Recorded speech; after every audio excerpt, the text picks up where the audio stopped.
नजर डालेंगे sports news पर। मैनचेस्टर में पाकिस्तानी निजात बरतानवी बॉक्सर आमिर खान कैरियर की अहम फाइट हार गए। बरतानवी हरीफ केल ब्रुक ने आमिर खान को नॉकआउट कर दिया। मैनचेस्टर एरिना में खेली गई फाइट में आमिर खान के बरतानवी हरीफ रिंग में छाए रहे।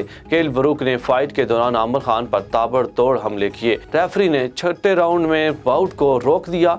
12 राउंड्स पर मुश्तमिल फाइट छठे राउंड में खत्म हो गई। आमिर खान को टेक्निकल नॉकआउट पर शिकस्त का सामना करना पड़ा। पाकिस्तान सुपर लीग के 7वें एडिशन में पेशावर ज़ल्मी की नुमाइंदगी करने वाले रदरफोर्ड इवेंट से दस्तबरदार हो गए। समाजी राब्ते की वेबसाइट ट्विटर पर अपने एक पैगाम में पेशावर ज़ल्मी के लेफ्ट हैंड बैटर ने लिखा कि पाकिस्तान में गुजरे वक्त से बहुत महजूज हुआ। ज़ाती वजूहात की बिना पर घर वापस जा रहा हूँ। अपने बयान में उन्होंने मजीद लिखा कि पेशावर ज़ल्मी के लिए नेक तमन्नाएं हैं। वतन वापस पहुँच कर अपने घर से टीम को सपोर्ट करूँगा। पाकिस्तान क्रिकेट बोर्ड ने पाकिस्तान सुपर लीग के 7वें एडिशन के दौरान कोयटा ग्लैडिएटर्स की नुमाइंदगी करने वाले ऑस्ट्रेलियाई राउंड्स जेम्स फाल्कनर की तरफ से लगाए जाने वाले इल्ज़ामात को मुस्तरद करते हुए मुस्तकबिल में इवेंट न खिलाने का ऐलान कर दिया है।